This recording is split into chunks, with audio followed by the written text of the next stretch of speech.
Quand on dit de se rapprocher du tzaddik, c'est pas de se rapprocher de son corps et de sa personne matérielle.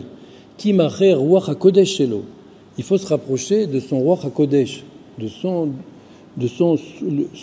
souffle divin qu'il a en lui, c'est-à-dire ses paroles, son date, sa connaissance d'Hachem, comment on l'aperçoit grâce à ce qu'il a dévoilé par sa bouche, dans ses paroles ou qu'il a écrites ou fait écrire.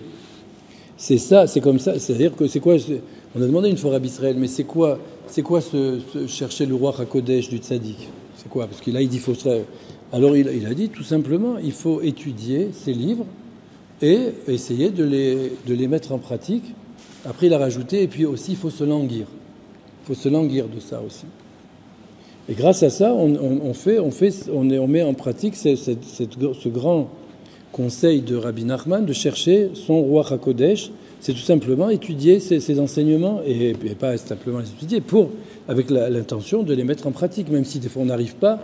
Il y a marqué aussi dans ces livres qu'est-ce qu'on fait quand on n'arrive pas. Tout est marqué. Si j'arrive pas, il y a marqué ce qu'on doit faire dans ce cas-là et tout. Il faut pas se décourager, etc. L'essentiel dans l'Aïdbo des doutes, c'est de dire à Hachem Yitbarach, mais c'est pour ça que tu m'as créé pour arriver à ça. Ça veut dire, et ça va pas, il y a quelque chose qui va pas là. Alors ça, bon, bien sûr, c'est pas qu'on met la faute sur Hachem, hein. Bien sûr, c'est nous qui sommes les fautifs.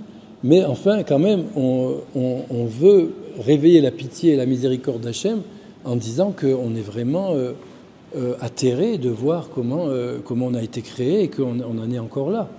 Qu'il faut absolument que Hachem il nous aide pour arriver à sortir de là.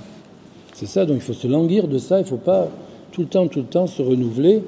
Et même si on monte de niveau, il faut toujours vouloir plus. Et il faut en même temps aussi se réjouir de ce qu'on a aussi. Et tout est marqué dans les livres.